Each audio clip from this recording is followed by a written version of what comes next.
দেখুন, আমার পক্ষে এই বিয়েটা মেনে নেওয়া সম্ভব না, আর আমার পরিবারও আপনাকে মেনে নেবে না। আমি অন্য কাউকে ভালোবাসি, আপনি আমাকে ডিভোর্স দিয়ে দিন। অবশ্যই আমি আপনাকে ডিভোর্স দিয়ে দেব। আমার কি খেয়ে কোনো কাজ নেই? আপনাকে বউ হিসেবে মেনে নিতে হবে।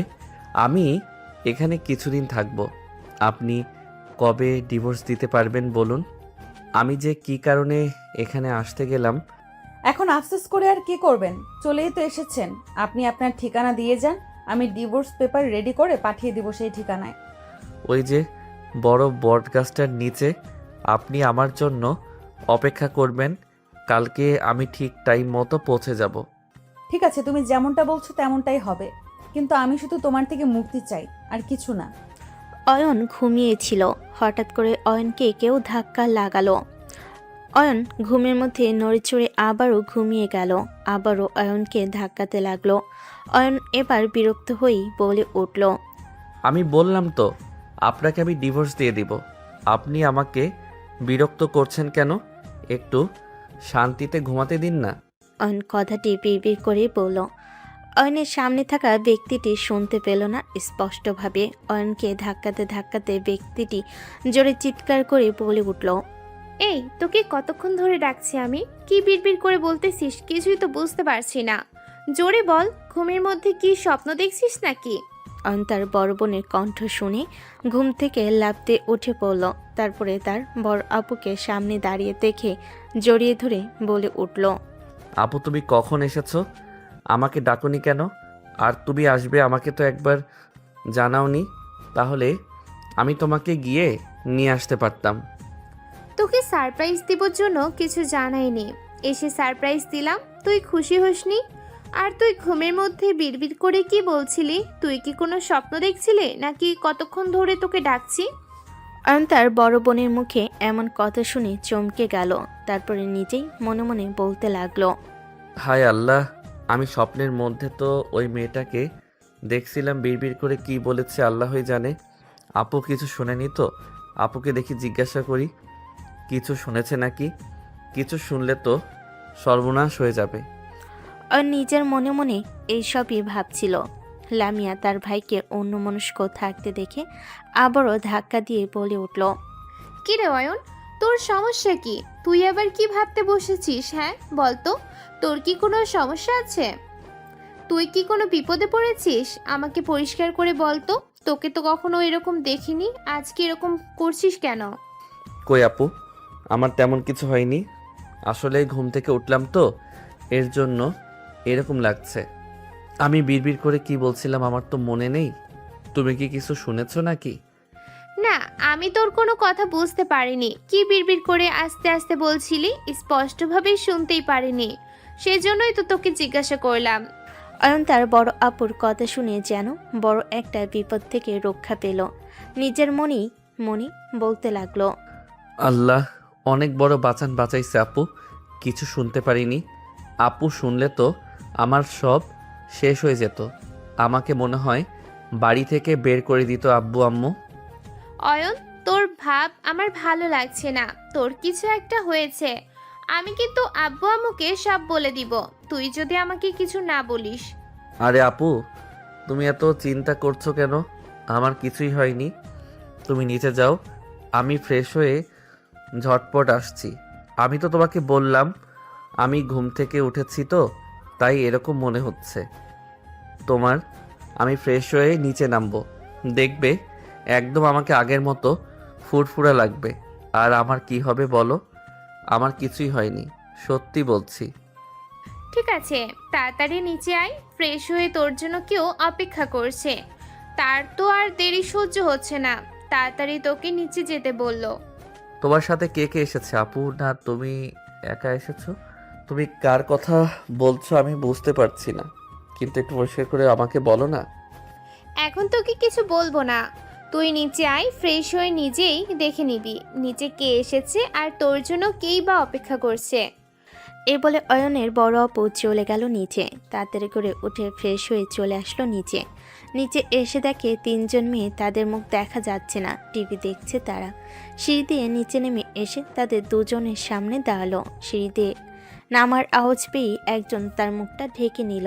অয়ন আর একজনকে দেখে জড়িয়ে ধরে বলে উঠল, অবন্তী আপু, তুমি এসেছো এতক্ষণ, আমাকে আপু কিছুই বলেনি। আপুকে কত করে জিজ্ঞাসা করলাম তোমার সাথে কে কে এসেছে, আমাকে কিছুই বললো না।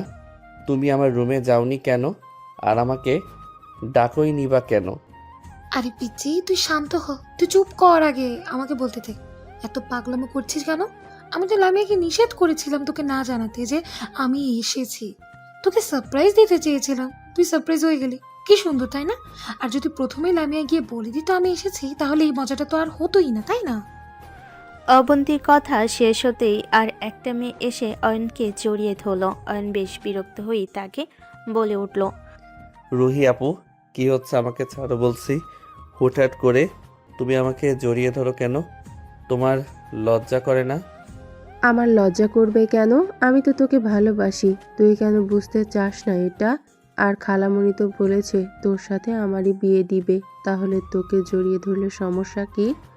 তোমাকে কখনোই আমি বিয়ে করব না। তোমাকে আমি এটা আগেও বলেছি, তাও তুমি সবসময় এরকম করো আমার সাথে। আচ্ছা আপু, তুমি এই পাগলিটাকে নিয়ে এসেছো কেন? তুমি একা একা আসতে পারোনি? অবন্তী আপুকে সাথে নিয়ে এখন যতদিন থাকবে আমাকে জ্বালিয়ে মারবে। অসহ্যকর একটা। আরে ভাই, তুই খেপে যাচ্ছিস কেন? আমাদের ক্যাম্পে পড়েছে আমাদের বাড়ির পাশে, সেজন্য ভাবলাম যে বাড়িতে চলে আসি। আর তুই তো জানিস আমরা তিনজনই একই সাথে, আমাদের সাথে আরেকজন যোগ হয়েছে, তাই আমরা চারজন এখানে এসেছি। যতদিন ক্যাম্প থাকবে ততদিন আমরা এখানেই থাকবো। সোফায় বসে নদী একধারে অয়নের দিকে তাকিয়ে আছে আর মনে মনে ভাবছে, এটা আমার সাথে কি হলো? এতদিন পরে আবার আয়ানের সাথে এইভাবে দেখা হবে কখনো ভাবিনি। আমি তো এই ছেলেটাকে স্বামী হিসেবে মানি না, তাহলে ওকে অন্য একটা মেয়ে জড়িয়ে ধরাতে আমার কেন প্রচুর পরিমাণে রাগ উঠতেছে বুঝতে পারছি না। না, আয়ানকে আমার মুখ দেখানো যাবে না। অয়ন, এখন থেকে আমার নিজেকে আড়াল করেই চলতে হবে। নদী বসে বসে এইসব ভাবছিল। হঠাৎ অয়ন নদীর দিকে তাকিয়ে তার বড় আপুকে উদ্দেশ্য করে বলে উঠল, আচ্ছা আপু, সবই তো বুঝলাম, কিন্তু এই আপুটা কে? ওনাকে তো চিনলাম না। আমার সাথে তুমি পরিচয় করিয়ে দিলে না। তোমাদের নতুন বান্ধবী নাকি? তুই ওকে চিনিস না? আমার অনেক আগের বান্ধবী, কিন্তু তোর সাথে কখনো পরিচয় করিয়ে দেওয়া হয়নি। ওর নাম নদী। ও আমাদের সাথে ক্যাম্পিংয়ে এসেছে আর আমাদের বাসাতেই থাকবে, আমাদের সাথে যতদিন ক্যাম্পিং চলবে। ও, বিষয়টা এখন বুঝতে পারলাম। আসসালামু আলাইকুম আপু, আমার নাম অয়ন। আমি এই বাড়ির আদরের একমাত্র ছোট ছেলে। কোনো সমস্যা হলে আপু আমাকে বলবেন, কিন্তু লজ্জা করবেন না। লামিয়া আপুর মতো আপনিও তো আমার বড় আপু হন। নদীর দিকে তাকিয়ে অয়ন কথাগুলো বলল। অয়নের কথা শুনে নদী অয়নের দিকে চোখ বড়বড় করে তাকালো। অয়ন নদীর তাকানো দেখে ভয় পেয়ে গেল। তারপরে নদীকে বলে উঠল, কি হলো আপু, আপনি আমার দিকে এভাবে বড় বড় চোখ করে তাকালেন কেন? আমি কোনো ভুল কথা বলেছি? না, তুমি কোনো ভুল কথা বলনি, ঠিকই বলেছ। সমস্যা নেই, আমার কোনো সমস্যা যদি হয় অবশ্যই আমি তোমাকে জানাবো। নদীর কণ্ঠস্বর শুনে অয়নের কেমন যেন পরিচিত মনে হলো। তাই অয়ন মনে মনে নিজেই ভাবতে লাগলো, নদী আপুর কণ্ঠটা কেমন যেন চেনা চেনা মনে হচ্ছে। ওই মেয়েটার সাথে নদী আপুর কণ্ঠের অনেকটা মিল পাচ্ছি আমি। ওই মেয়েটার নামটাও তো আমি জানি না, শুনেছিলাম একবার, তারপরে আর মনে নেই মেয়েটার নাম। ওই মেয়েটাই কি এই মেয়েটা নাকি? আমি ভুল ভাবছি? ধুর, আমি কি আবোল তাবোল ভাবছি? আপুর বান্ধবী কেন ওই মেয়েটা হতে যাবে? অয়ন নিজের মনে মনে এইসবই ভাবছিল আর বাকিরা সবাই কথা বলছিল। নদীও চুপচাপ নিজের মতোই বসেছিল। হঠাৎ অয়নের আম্মু এসে বলে উঠল, অনেক গল্প, অনেক আড্ডা হয়েছে, এখন সবাই টেবিলে চলো, খাওয়া দাওয়া করে নেবে, তারপরে না হয় আবার আড্ডা দিবে, সমস্যা নেই, সব রেডি হয়ে গেছে। আম্মু, চলো, আমার অনেক খিদে লেগেছে। তোমার হাতের রান্না যে কতদিন খাই না, অনেক মিস করেছি তোমার হাতের রান্না। যে কয়েকদিন থাকবো সেই কয়েকদিন তোমার হাতের রান্না জমিয়ে খাবো, কি মজা। পাগলি মেয়ে এত বড় হয়ে গেছে, কিছুদিন পর ডাক্তার হয়ে যাবে আর এখনো পাগলামি করে। তুই নাকি আবার মানুষের সেবা করবি। মানুষ তো তোকে পাগল ভেবে পাবনা পাঠিয়ে দেবে। সমস্যা নেই, যারা আমাকে পাবনা পাঠাবে তাদের সহ পাবনা পাগলা গারোতে চলে যাব, গিয়ে গিয়ে একসাথে থেকে আসবো না, নাকি কি বলিস? অনেক হয়েছে তোর পাগলামো পাগলামো কথা। এবার চল সবাই একসাথে খাওয়া দাওয়া করে কিছুক্ষণ রেস্ট নিয়ে নিবি। তারপর তো মনে হয় কালকে থেকে তোদের আবার ক্যাম্পিং শুরু হয়ে যাবে। সময় পাবি না, অনেক ব্যস্ত হয়ে যাবি। হ্যাঁ আম্মু, ঠিকই বলেছ, কালকে থেকে অনেক ব্যস্ত হয়ে যাব। চলো খাওয়া দাওয়া করে কিছুক্ষণ রেস্ট নিয়ে নিব। জার্নি করে এসেছি তো ভালো লাগছে না। তারপরে সবে মিলে একসাথে খাওয়া দাওয়া করে নিল। অয়ন খাওয়া দাওয়া করে চলে গেল বাহিরে, আর লামিয়া চলে আসলো নিজের ঘরে ওর বান্ধবীদের নিয়ে। এই যে আমাদের প্রিয় দর্শক, আপনারা কিছু বুঝতে পারছেন না তো? চলুন আপনাদের বিষয়টা একটু ক্লিয়ার করে দিই। আমাদের গল্পের নায়ক অয়ন খান, খানবাড়ির আদরের ছোট ছেলে। অপরদিকে আমাদের গল্পের নায়িকা নদী আহমেদ, মধ্যবিত্ত পরিবারের একটা মেয়ে। পড়াশোনায় ভালো দেখে মেডিকেলে চান্স পেয়েছে এবং পড়াশোনা করছে। আমাদের গল্পের নায়ক নায়িকার কিন্তু বিয়ে হয়ে গেছে। কিভাবে বিয়ে হয়েছে সেটা গল্পের সাথে থাকুন, জেনে যাবেন। আর হ্যাঁ, অবন্তী আর নদী হচ্ছে আমাদের নায়কের বড় বোনের বান্ধবী, আর রুহি হচ্ছে আমাদের নায়কের খালাতো বোন। সেও মেডিকেলের স্টুডেন্ট। একদিক দিয়ে বোনের বান্ধবী আর একদিক দিয়ে খালাতো বোন, সে আবার আমাদের নায়কের জন্য পাগল। অনেক কথাই তো বলে ফেললাম, এখন বাকিটা জানতে হলে অবশ্যই গল্পের শেষ পর্যন্ত থাকতে হবে। চলুন গল্পে ফেরা যাক। অয়ন বাড়ি থেকে বের হয়ে এসে বটগাছের নিচে বসেছে, যেখানে তার বন্ধুদের সাথে সে আড্ডা দেয়। অয়ন ওখানে বসে তার বেস্ট ফ্রেন্ডকে ফোন দিল। কিছুক্ষণের মধ্যেই তার বেস্ট ফ্রেন্ড চলে এলো। সাবির এসে অয়নকে বসে থাকতে দেখে বলে উঠল, কিরে অয়ন, তুই আজকে তো তাড়াতাড়ি চলে এসেছিস? তুই তো সকাল সকাল কখনোই ঘুম থেকে উঠিস না। আজকে কি সূর্য কোন দিক থেকে উঠলো? আমি যাকে ঘুম থেকে ডেকে উঠাতে পারি না, সে কিনা আমাকে ফোন দিয়ে আজকে ডেকে পাঠালো। মজা করিস না তো, সব সময় মজা ভালো লাগে না। একটা সিরিয়াস বিষয় ঘটে গেছে, একটু চিন্তায় আছি। বুঝতেছি না কি হচ্ছে আমার সাথে। কি হয়েছে? কি নিয়ে তো চিন্তায় আছিস তুই? আমাকে বল, আমি 1 সেকেন্ডে তোর সমস্যার সমাধান করে দিচ্ছি। আমি থাকতে তোর এত চিন্তা কিসের? হয়েছে, অনেক বড় বড় কথা বলেছিস। এত বড় বড় কথা কোথা থেকে পাস তুই? সেদিন রাতে যদি তুই আমাকে একা ফেলে রেখে ওখান থেকে চলে না যেতিস, তাহলে মনে হয় আমার জীবনে এত বড় ঘটনা ঘটতো না। আমি আজকে ভোরে ওই মেয়েটার স্বপ্ন দেখেছি। আবারও তুই জানিস না জানি আমার আব্বু আম্মু কবে সত্যিটা জেনে যায়। বন্ধু দেখ, এতদিন পেরিয়ে গেছে, মেয়েটা তো তোর সাথে যোগাযোগ করেনি বা কোনো কিছুই জানায়নি তোকে। আর সে প্রথম দিনই তোকে বলে দিয়েছিল ও নাকি অন্য কাউকে ভালোবাসে। তাহলে তো চিন্তা করছিস কেন? তোর জীবনে আর মেয়েটা কখনোই ফিরে আসবে না। চিন্তা করিস না, আর আন্টি আঙ্কেলকে এসব বিষয় কেউ জানতে পারবে না। অনেকদিন হয়ে গেছে, এখন এই বিষয়টা তুই ভুলে যা। আমি যত বিষয়টা ভোলার চেষ্টা করি তত বেশি করে আমি সেই মেয়েটার স্বপ্ন দেখতে থাকি। আজকে আপু আমাকে ডাকতে এসেছে রুমে। আমি নাকি বিড়বিড় করে কী সব বলছিলাম। ভাগ্য ভালো ছিল আপু কিছু শুনতে পাইনি। নির্জাত ওই মেয়েটাকে আমি কিছু বলছিলাম, আপু যদি শুনতে পেত তাহলে তো আমার অবস্থা একদম খারাপ করে দিত। আচ্ছা, শুনতে তো পাইনি, এখন এত কিছু চিন্তা করিস না। চল আমরা সামনে থেকে একটু হেঁটে আসি, ভালো লাগবে। আর কালকে থেকে তো কলেজ আছে। হ্যাঁ তা তো আছে, কলেজে যাব, সমস্যা নেই। আজকে লামিয়া আপু অবন্তী আপু এসেছে। তুই আমাদের বাসায় চল, আপু তো অনেক দিন পরে এসেছে, তোকে দেখলে খুশি হবে। অয়নের কথা শুনে সাব্বির বেশ অবাক হলো, তারপর বলে উঠল, কি? আপুর এসেছে আর তুই আমাকে এখন বলছিস? হারামি কোথাকার! আপুর সাথে কতদিন দেখা হয় না, অনেক আড্ডা দেওয়া বাকি আছে। তুই তো আমাকে বলতেই পারতি, তাহলে আমি একেবারে বাড়ি চলে যেতাম। বাড়িতে বসে তো আর এসব কথা বলা যেত না, সেজন্য তোকে এখানে ডেকেছি। এখন চল হাঁটতে হাঁটতে বাড়ির দিকে চলে যাই। তারপরে অয়ন আর সাব্বির দুজনেই মিলে চলে গেল অয়নের বাসার দিকে। বাসায় গিয়ে কলিং বেল দিতেই অয়নের আম্মু এসে দরজা খুলে দিল। সাব্বির আর অয়নকে দেখে বলে উঠল, আরে সাব্বির, তুমি চলে এসেছো? আমি ভাবছিলাম অয়নকে বলবো তোমাকে ডাকার জন্য। এসো, ভিতরে এসো বাবা। তোমার বাসায় সবাই ভালো আছে তো? জি আন্টি, আলহামদুলিল্লাহ সবাই ভালো আছে। আপনার শরীর ভালো আছে তো? এই তো চলে যাচ্ছে কোনো রকমে, বুঝতেই তো পারো বয়স হলে শরীর ভালো খারাপ দুই মিলিয়েই থাকে। আচ্ছা, তোমরা বসে গল্প করো, আমি রান্নাঘরে রান্না চাপিয়ে এসেছি, তো রান্নাটা শেষ করে এসে তোমাদের সাথে কথা বলছি। এই বলে অয়নের আম্মু চলে গেল রান্নাঘরের দিকে। অয়ন আর সাব্বির বসে সাথে কথা বলতে লাগলো বেশ কিছুক্ষণ। কথা বলার পর অয়ন বলে উঠল, তুই এখানে বস, আমি আপুদের ডেকে নিয়ে আসছি। আপুরা মনে হয় উপরে রেস্ট নিচ্ছে।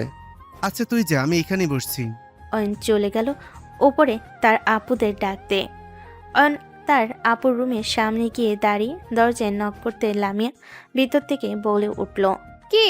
বাইরে আমরা সবাই একটু রেস্ট নিচ্ছি, আমাদেরকে বিরক্ত কে করছে? আপু, আমি নিচে, সাব্বির এসেছে তোমাদের সাথে দেখা করবে।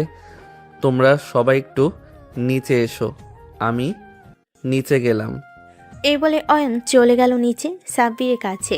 লামিয়া অবন্তী আর রুহিকে ডাকতে লাগলো। ওরা দুজন উঠে ঘুমু ঘুমু চোখে বলে উঠল, কি হয়েছে, ডাকছিস কেন? ঘুমিয়ে গিয়েছিলাম তো। কোনো দরকার? সাব্বির এসেছে আমাদের সাথে দেখা করার জন্য। ছেলেটা বসে আছে, তাড়াতাড়ি চল ওর সাথে গিয়ে দেখা করি। অনেকদিন হলো ওর সাথে দেখা হয় না। নদী কোথায় গেল? নদীকে তো দেখতে পাচ্ছি না। আমি ঘুমানোর আগে দেখলাম ওকে বেলকনির দিকে যেতে। আমি ওকে বললাম ঘুমানোর জন্য, কিন্তু ও বললো যে এখন নাকি ওর ঘুম পাচ্ছে না, তার জন্য ও বেলকনির দিকে বসে থাকবে। ও আচ্ছা, তোরা দুজন যা, তাড়াতাড়ি ফ্রেশ হয়ে আয়, আমি নদীকে ডাকছি। তারপরে আমি ফ্রেশ হয়ে একসাথে নিচে নামবো সবাই। তারপর ওরা দুজন চলে গেল ফ্রেশ হতে। ওয়াশরুমে আর লামিয়া চলে আসলো বেলকনির দিকে। এসে দেখে নদী বসে আছে বেলকনিতে অন্যমনস্ক হয়ে। লামিয়া নদীর পাশে গিয়ে নদীকে ডাকতে লাগলো, নদী, এই নদী, কি রে নদী, তোকে কখন থেকে ডাকছি, তুই শুনতে পারছিস না? এই নদী। লামিয়া এভাবে অনেকক্ষণ ধরে নদীকে ডাকার পর নদী কোনো সারা শব্দ না পেয়ে ওকে ধাক্কাতে লাগলো। নদী কারো ধাক্কানোর বিষয়টি বুঝতে পেরে ঘুরে তাকিয়ে দেখলো লামিয়া তার পাশে দাঁড়িয়ে আছে। নদী তাড়াতাড়ি করে উঠে দাঁড়িয়ে বলে উঠল, কি হয়েছে? আমাকে কিছু বলছিলি তুই? আমি আসলে খেয়াল করিনি। কোনো সমস্যা হয়েছে? না, কোনো সমস্যা হয়নি। তোকে সেই কখন থেকে ডেকে যাচ্ছি, তোর কোনো সারা শব্দই নেই। কি হয়েছে তোর? কিছু নিয়ে তুই চিন্তিত? আমাকে বলতে পারিস কোনো সমস্যা হচ্ছে তোর এখানে এসে? আরে না, তেমন কোনো সমস্যা না। আসলে বাড়ির কথা একটু মনে পড়ছিল, এই আর কি। আব্বু আম্মুকে অনেক দিন হলো দেখি না তো, এবার ভাবছি একটু ছুটি পেলে গ্রাম থেকে ঘুরে আসব। ও, এই কথা। আচ্ছা ঠিক আছে, মন খারাপ করিস না। আর শোন, তাড়াতাড়ি গিয়ে ফ্রেশ হয়ে নে, নিচে যাব। আমার ভাইয়ের ফ্রেন্ড এসেছে আমাদের সাথে দেখা করার জন্য। আমাদের জন্য বসে আছে ও। তোরা যা, আমি যাব না। আমার কেমন যেন মাথাটা ব্যথা করছে। আমি একটু ঘুমাই, তোরা দেখা করে আয়। আমি অন্য সময় দেখা করব, সমস্যা নেই। ও আচ্ছা ঠিক আছে। তোর কি খুব বেশি মাথা ব্যথা করছে? যদি খুব বেশি মাথা ব্যথা করে তাহলে আমাকে বলতে পারিস, আমি অয়নকে দিয়ে ওষুধ পাঠিয়ে দিব। না না, আমার এত বেশিও মাথা ব্যথা করছে না, খুব সামান্যই মাথা ব্যথা করছে। এটা নিয়ে এত সমস্যা হবে না। আচ্ছা ঠিক আছে, তাহলে তুই রেস্ট কর, আমরা ঘুরে আসি কেমন নিচে থেকে। ঠিক আছে, তোরা যা, আমি ঘুমাই তাহলে। আমি দরজাটা লক করে ঘুমাই, তুই তাহলে এসে আমাকে ডাকিস। দরজা লক করার দরকার নেই, তুই এমনিতেই দরজাটা হালকা করে আটকে রাখিস। আমরা চলে আসবো, তখন তোকে ডাকার প্রয়োজন হবে না। কাঁচা ঘুম ভেঙে গেলে আরো বেশি মাথা ব্যথা করবে। লামিয়ার কথা শুনে নদী কিছুটা বিরক্ত হলো, কিন্তু তা মুখে প্রকাশ করতে পারল না। নদী মনে মনেই বলে উঠল, আমি যে কেন দরজা লক করতে চাচ্ছি আমি ভালো জানি। তোর ভাই যদি একবার উপরে এসে তোর রুমে ঢুকে পড়ে আর আমার মুখটা দেখে ফেলে, তাহলে তো আমাকে চিনে ফেলবে। আসলে তো আমার মাথা ব্যথা করছে না, আমি নিচে যাব না জন্য একটা অজুহাত দিলাম। কিন্তু ওকে তো বেশি কিছু বলাও যাবে না এটা নিয়ে, তাহলে সন্দেহ করতে পারে। সমস্যা নেই, আমি কাঁথা মুড়ি দিয়ে শুয়ে পড়বো, যাতে কেউ আসলেও আমার মুখ দেখতে না পারে। নদী নিজের মনে মনে এসব ভাবলো, তারপর লামিয়াকে উদ্দেশ্য করে বলে উঠল। ঠিক আছে, তাহলে তুই যা বলছিস তাই করছি। তোরা যা, আমি তাহলে রেস্ট নেই। লামিয়া নদীকে রুমে রেখে ওরা তিনজন নিচে নেমে এলো। এসে দেখে সাব্বির অয়নের সাথে বসে আড্ডা দিচ্ছে। সাব্বির লামিয়া, অবন্তী আর রুহিকে দেখে বলে উঠল। আমি কারোর সাথে কথা বলবো না। তোমরা অনেক স্বার্থপর হয়ে গেছো। নিজের ভাইয়ের বাসায় এসে উঠেছো, অথচ আমাদের বাসায় একবারও যাওয়ার কথাও বললে না, আমাকে একবার জানালেও না।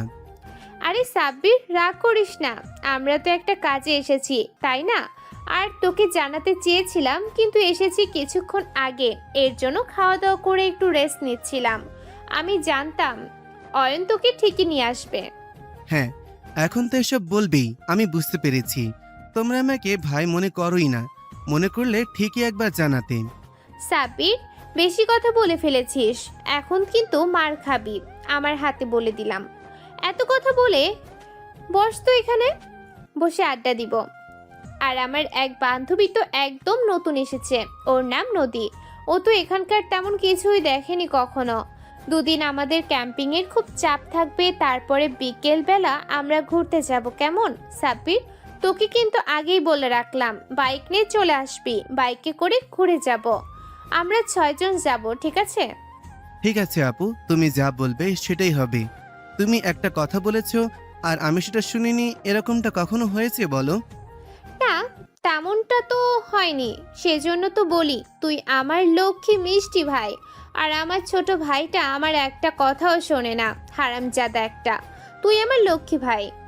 লামিয়ার মুখে এই কথা শুনে অয়ন তার বড় অপুর দিকে তাকিয়ে কান্না কান্না মুখ করে বলে উঠল। আপু, তুমি কিন্তু এটা একদম ঠিক করো না।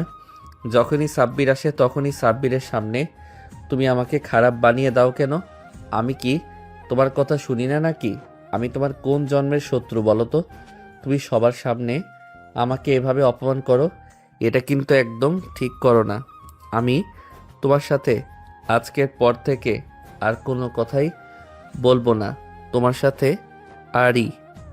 অয়নের এমন কথা বলার ধরন শুনে লামিয়া হেসে দিল। তারপরে অয়ন এর কাছে এসে ওর কান ধরে বলে উঠল। আমি তো তোর সাথে একটু মজা করেছিলাম, তার জন্য এভাবে মন খারাপ করতে হয় নাকি? বোকা, তুই বড় হবি কবে বলতো? এখনো পিচ্চি স্বভাব তোর গেল না। এভাবে সবাই ড্রয়িং রুমে বসে হাসি আনন্দ করতে করতে আড্ডা দিতে লাগলো। অপরদিকে রুমে নদী শুয়ে আছে, কিন্তু তার চোখে ঘুম আসছে না। সে শুধু মনে মনে ভেবে চলেছে। আমারই একটা কপাল বটে, নিজের স্বামীর মুখে আপু ডাক শুনতে হলো। এর থেকে লজ্জার আর কি হতে পারে? কিন্তু ওকে তো আমি স্বামী হিসেবে মানি না, তাহলে আমাকে আপু বলল বা অন্য কিছু বলল তাতে আমার কিছু হওয়ার কথা নয়। কিন্তু কেন জানি না ওর আপু ডাকটা আমার সহ্য হচ্ছে না।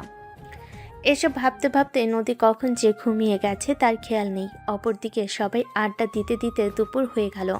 সবাই দুপুরে খাওয়ার জন্য টেবিলে বসতে যাবে, এমন সময় অয়নের আম্মু বলে উঠল। কিরে, তোরা সবাই এখানে আসিস, আর নদী মেয়েটা কোথায়? ওকে তো দেখছি না। তোরা তখন বসে আড্ডা দিলি, তখনও তোকে দেখতে পেলাম না। ও কি নিচে আসে নাই নাকি? আম্মু, ওর নাকি মাথা ব্যথা করছে, তাইও ঘুমিয়ে আছে। আমরা খাওয়া দাওয়া করে আমি ওর জন্য উপরে খাবার নিয়ে যাব। টেনশন করো না, একটু ঘুমিয়ে নিক। এখন ডাকলে হয়তো আবারও মাথা ব্যথা বেশি করতে পারে। তারপর অয়নের আম্মু আর কোনো কথা বলল না। সবাই মিলে খাওয়া দাওয়া করে সাব্বির চলে গেল তার বাসায়, আর অয়ন চলে গেল নিচের রুমে। লামিয়া নদীর জন্য খাবার নিয়ে চলে গেল উপরে। গিয়ে দেখলো নদী তখনও ঘুমিয়ে আছে। লামিয়া খাবার টেবিলের পাশে রেখে নদীকে ডাকতে লাগলো।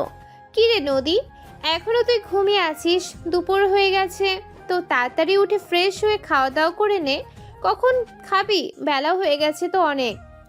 লামিয়ার ডাক শুনে নদী উঠে গিয়ে ফ্রেশ হয়ে নিল, তারপর রুমে বসে খাওয়া দাওয়া করে নিল। এভাবেই দেখতে দেখতে কেটে গেল 2টা দিন। এই 2 দিন অয়নের থেকে নদী পালিয়ে পালিয়ে বেরিয়েছে, যাতে অয়ন নদীর মুখ দেখতে না পায়।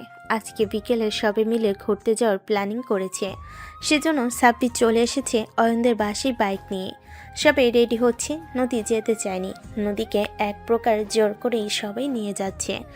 সবাই নিচে এসে দাঁড়িয়ে আছে। কে কার বাইকে যাবে সিদ্ধান্ত নিচ্ছে। লামিয়া শেষমেশ সিদ্ধান্ত নিল। আমি আর অবন্তী যাব সাব্বিরের বাইকে, আর রুহি আর নদী যাবে অয়নের বাইকে। এখন সবাই তাড়াতাড়ি উঠে পড়ো, অনেক দেরি হয়ে গেছে। আরো দেরি করে গেলে ঘোরার মজাটাই আর পাবো না। নদী অয়নের বাইকে যাওয়ার একদম ইচ্ছে ছিল না, কিন্তু লামিয়াকে মুখের উপর কিছু বলতে পারছে না। কিছু বললে হয়তোবা সন্দেহ করতে পারে। অয়ন বাইকে উঠে বসলো, তারপর বসলো রুহি, তারপর বসলো নদী। সাব্বিরের বাইকে লামিয়া আর অবন্তী উঠল। সাব্বির বাইক টান দিয়ে আগে আগে চলে গেল। অয়ন যে বাইকটা টান দিয়ে কিছু দূর গেছে, তখনই রুহি পিছন থেকে অয়নকে জড়িয়ে ধরল। এটা দেখে অয়ন কিছুটা বিরক্ত হয়ে বলে উঠল, এই আপু, তুমি কি একটু সাবধানে বসতে পারো না? এত ঢং করছো কেন? বাইক থেকে কিন্তু ফেলে দিব বলে দিলাম। আমাকে সাবধানে বাইক চালাতে দাও। এরকম আমার সাথে আঠার মতো বসে আছো কেন? আমাকে ছাড়ো বলছি, আমার কিন্তু বিরক্ত লাগছে। অয়নের এই কথা শুনে রুহি আরও জোর করে জড়িয়ে ধরল। অয়ন বেশ বিরক্ত হলো, কিন্তু রুহিকে বারবার বলার পরও যখন শুনছিল না, তখন বাইকটা থামিয়ে দিল রাস্তার এক পাশে। তারপর সাব্বিরকে ফোন দিল। সাব্বির অয়নের ফোন পেয়ে তার বাইকটা থামিয়ে ফোন ধরতেই অয়ন বলে উঠল, তোর বাইকটা ব্যাক করে পিছনের দিকে আয় কিছুটা। আমি বাইক থামিয়ে দাঁড়িয়ে আছি, তাড়াতাড়ি আসবি। কি হয়েছে? তোর কণ্ঠ এরকম শোনাচ্ছে কেন? কোনো বিপদ হয়েছে নাকি? তুই তো এইভাবে কথা বলিস না। আচ্ছা, তুই ওইখানেই দাঁড়া, আমি এখনই বাইকটা ব্যাক করে নিয়ে আসছি। এটা বলে সাব্বির ফোনটা কেটে দিয়ে তাদের বাইক ঘুরিয়ে নিয়ে চলে গেল অয়নের কাছে। সাব্বির অয়নের কাছে গিয়ে দাঁড়াতেই অয়ন সাব্বিরকে বলে উঠল, এই ঢঙ্গি, রুহি আপুকে তোর বাইক নে, আর লামিয়া বা অবন্তী আপু আমার বাইকে চলে এসো। এই মেয়ের সাথে আমি এক বাইকে যেতে পারবো না। আমাকে খুব জ্বালাতন করছে। আমি ঠিকমতো বাইকও চালাতে পারছি না। এর জন্য না জানি আমি অকালে মরে যাব অ্যাক্সিডেন্ট করে। অয়ন, তুমি এভাবে কেন বলছো? আমি তোমাকে ভালোবাসি, তোমার সাথে একটু আলাদা সময় কাটাতে চাই, এজন্য এরকম করেছি। তার জন্য তুমি এ ধরনের কথা বলবে নাকি আমাকে? তুমি কেন ভালোবাসো না বলো তো? আমি তোমাকে কতদিন ধরে এক কথা বলছি, তুমি বুঝো না আমার কথা? আমিও তো তোমাকে বলেছি আপু, আমি তোমাকে পছন্দ করি না, ভালোবাসি না। তোমাকে আমি আপু হিসেবে ভালোবাসি, কিন্তু অন্য কিছু হিসেবে তোমাকে আমি দেখতে পারবো না। তুমি আমার এই কথাটা কেন বুঝতে পারো না বলো তো? লামিয়া বুঝতে পারলো পরিস্থিতি খারাপ দিকে যাবে, সেজন্য ওদের দুজনের কথার মাঝে লামিয়া ওদের থামিয়ে দিয়ে বলে উঠল, তোরা দুজনেই না থাম। আমরা এখানে ঝগড়া করতে আসিনি, ঘুরতে এসেছি। ঘুরতে যাও বাদ দিয়ে কি তোদের ঝগড়া দেখবো মাঝ রাস্তায় দাঁড়িয়ে? নাটক করা বাদ দিয়ে রুহি, তুই সাব্বিরের বাইকে ওঠ, আর আমি অয়নের বাইকে উঠছি। আর নদী, তুইও অয়নের বাইকে ওঠ। তোদের ঝগড়া বাড়িতে গিয়ে করিস। তারপর দুজনকে দেখছি তোদের দুজনের জন্য এক জায়গায় ঘুরতে এসেও শান্তি নেই। লামিয়ার কথা মতো রুহি গিয়ে বসে পড়ল সাব্বিরের বাইকে, আর লামিয়া বসে পড়ল অয়নের বাইকে। তারপরে তারা চলে গেল তাদের গন্তব্যে। রাস্তায় যেতে যেতে অয়নের দিকে তাকিয়ে নদী মনে মনে ভাবল, আমার জুনিয়র বরটা খুব একটা খারাপ না। একটা মেয়ে তাকে এতটা কাছে টেনে নিচ্ছে, অথচ সে তার দিকে ফিরেও তাকাচ্ছে না। না, ছেলেটা মনে হয় খুবই ভদ্র। আচ্ছা, আমি কেন ওর বিষয়ে এত ভাবছি বা খেয়াল করছি? তাহলে কি ওকে আমি ভালোবেসে ফেলেছি নাকি? নদী এইসবই ভাবছিল বাইকে বসে। হঠাৎ বাইকটা ব্রেক করাতে নদী নিজের ভাবনা থেকে বেরিয়ে এসে সামনের দিকে তাকিয়ে দেখল সুন্দর একটি পরিবেশ। লামিয়া বাইক থেকে নেমে নদীকে উদ্দেশ্য করে বলে উঠল, কি রে নদী, তুই এখনো বসে আছিস কেন? আমরা তো পৌঁছে গেছি, নেমে পড়। অনেক দেরি হয়ে গেছে। আস্তে আস্তে, এখন যদি আরো লেট করি তাহলে ঘোরার মজাটাই আর পাবো না। তুই আবার কি ভাবতে বসলি রে গাধা? কিছু বুঝি না তোর মাঝে মধ্যে যে কি হয় রে। লামিয়ার মুখে এমন কথা শুনে নদীর তাড়াতাড়ি বাইক থেকে নেমে পড়ল। তারপর হেঁটে চলে গেল নদীর পাড়ে। সুন্দর মনোরম পরিবেশে নদীর পাড়ে নৌকা আছে দেখে লামিয়া বলে উঠল, এই চল, আমরা সবাই মিলে নৌকাতে উঠবো, অনেক মজা হবে। একবারে পানির মাঝখানে যাব, খুব সুন্দর হবে। লামিয়ার কথা শুনে অবন্তী আর রুহি কালো করে ফেলল মুখ। তারপরে বেশ কিছুক্ষণ চুপ করে থেকে বলে উঠল, কিন্তু লামিয়া, তুই তো জানিস আমি সাঁতার জানি না। আর সাঁতার না জানলে যদি নদীর মাঝখানে গিয়ে পড়ে যাই, তখন আমাদের বাঁচাবে কে? আমার জানা মতে তো তুইও সাঁতার জানিস না, আর রুহিও সাঁতার জানে না। নদী, তুই কি সাঁতার জানিস নাকি? না, আমি তো সাঁতার জানি না।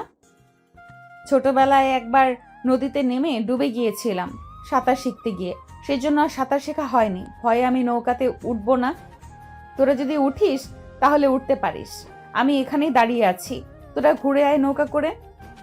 আমাদের এখানে যেহেতু কেউ সাঁতার জানে না, তাহলে নৌকাতে ওঠার কোনো প্রশ্নই ওঠে না। বাই এনি চান্স যদি একবার নৌকা থেকে পড়ে যাই, তাহলে ডুবে সবাই মারা যাব। আমার এখনো বিয়ে হয়নি, আমার স্বামীটা অকালে আমাকে হারিয়ে ফেলবে। এখনো কোথায় আছে সেটাই জানি না আমি। আমার ভবিষ্যতের স্বামীটাকে আমি কষ্টই দিতে চাচ্ছি না। অবন্তীর কথা শুনে সবাই হাসতে লাগলো। অবন্তী এটা দেখে ছোট্ট করে দাঁড়িয়ে রইল। অবন্তী এটা দেখে মন ছোট করে দাঁড়িয়ে রইল। সাব্বিরের মাথায় একটা শয়তানি বুদ্ধি আসলো, তাই সাব্বির শয়তানি করে সবাইকে উদ্দেশ্য করে বলে উঠল, আরে আপু, তুমি এত টেনশন করছো কেন? আমাদের মধ্যে তো একটা হিরো আছে, আমাদের সবার প্রিয় অয়ন। সে তো সাঁতার জানে এবং খুব ভালো সাঁতার পারেও। তাহলে ভয় কিসের? আমরা ডুবে গেলেও আমাদের সবাইকে ও বাঁচাবে। কি বলিস অয়ন, তুই আমাদের বাঁচাবি না? সাব্বিরের কথা শুনে অয়ন তো নিজে অবাক হয়ে গেল, কারণ ও তো সাঁতার জানে না এবং পানিও দেখে খুব ভয় পায়। তাহলে সাব্বির কেন এই কথাটা সবাইকে বলল? ওর মাথায় ঢুকছে না। অয়ন কিছু বলতে যাবে, সাব্বির তাকে কিছু বলতে না দিয়ে অয়নকে কিছুটা দূরে নিয়ে গিয়ে বলে উঠল, তুই যদি এখন সবার সামনে বলিস যে তুই সাঁতার জানিস না, তাহলে তোর মান সম্মান একদম নষ্ট হয়ে যাবে। আমি কত কনফিডেন্সের সাথে বললাম তুই সাঁতার জানিস, আর তুই তাই সবার সামনে তোর নিজের মান সম্মান নষ্ট করে ফেলবি? একবার ভেবে কথা বলিস। সাব্বিরের কথা শুনে অয়ন মনে মনে ভাবতে লাগলো, ঠিকই তো বলেছে সাব্বির। তাহলে এখন সে কী করবে বুঝতে পারছে না। ভয়ে ভয়ে সাব্বিরকে অয়ন বলে উঠল, কিন্তু আমি যদি এখন সত্যিটা সবাইকে না বলি, নৌকা মাঝখানে নিয়ে গিয়ে যদি সত্যি সত্যি কেউ পড়ে যায়, তখন যদি আমি বাঁচাতে না যাই, তাহলে তো আরও সব মান সম্মান চলে যাবে। তখন কি করব? আরে কেউ পড়বে না, এত চিন্তা করছিস কেন? আমি আর তুই তো আছি না, সবাইকে চোখে চোখে রাখবো। সবাই একটু নৌকা করে ঘুরে মজা করতে চাচ্ছে, তুই কেন বাধা দিচ্ছিস বল? একটু ভয়কে জয় করে না হয় নৌকা নিয়ে ঘুরে আসি নদীতে, অনেক ভালো লাগবে। হ্যাঁ, ঠিক বলেছিস, নৌকাতে ঘুরতে ভালোই লাগে, কিন্তু ভয়ের চোটে কোনো দিন আর সেভাবে যাওয়া হয়নি। বেশি পানিতে তো আমি যাই না, কিন্তু আজকে যাব। সবাই যেহেতু এত আগ্রহ করছে, সমস্যা নাই, আমরা দুজনে সব ম্যানেজ করে নেব। কি বলিস? হ্যাঁ, ঠিক বলেছিস, আমরা দুজনে সব ম্যানেজ করে নেব। এবার চল তাড়াতাড়ি যাওয়া যাক, সবাই আমাদের জন্য দাঁড়িয়ে আছে, অনেকটা সময় নষ্ট হয়ে গেল। তারপরে সাব্বিরা চলে আসলো আবার নদীর পাড়ে। অয়নকে উদ্দেশ্য করে তার বড় আপু বলে উঠল, কি রে, তুই কবে সাঁতার শিখলি? হ্যাঁ, তুই তো সাঁতার পারতিস না। তুই সত্যি বলতেছিস তুই সাঁতার পারিস, নাকি মিথ্যা কথা বলতেছিস? আমাদের নিয়ে গিয়ে কি ডুবিয়ে মারার ইচ্ছা আছে নাকি? ছি আপু, তুমি এটা কি বলছো? আমি তোমার আপন ছোট ভাই হই, আমি তোমাকে মারার প্ল্যান করব? তুমি আমাকে এতটা খারাপ ভাবতে পারলে? তুমি যখন বাসায় ছিলে না, আমি তখন সাঁতার শিখেছি। তুমি কি মনে করো আমি কি কিছু পারি না নাকি? এখন চলো তাড়াতাড়ি। আর কেউ কোনো কথা বলল না। নদী যেতে চাইল না, কিন্তু নদীকে সবাই জোর করে নিয়ে গেল। নৌকা চলতে লাগলো নিজের আপন গতিতে। নৌকা যখনই মাঝখানে গেল, তখনই নৌকাটা কেমন হেলে তুলে যাচ্ছিল। সবাই ভয় পেয়ে উঠল। নদী একটু বেশি ভয় পেল, তাই অয়ন নদীকে শক্ত করে ধরে রাখলো। অয়ন নদীর হাত ধরাতে নদীর ভিতরে কেমন যেন একটা অনুভূতি হচ্ছিল। নদী তাড়াতাড়ি করে অয়নের হাতটা ছাড়িয়ে বলে উঠল, আমি ঠিক আছি, আমাকে ধরার প্রয়োজন নেই। এমনি একটু নৌকাটা কেমন যেন করে উঠলো, তাই ভয় পেয়ে গিয়েছিলাম। আমি নিজেকে সামলে নিয়েছি, আমাকে ধরার প্রয়োজন নেই।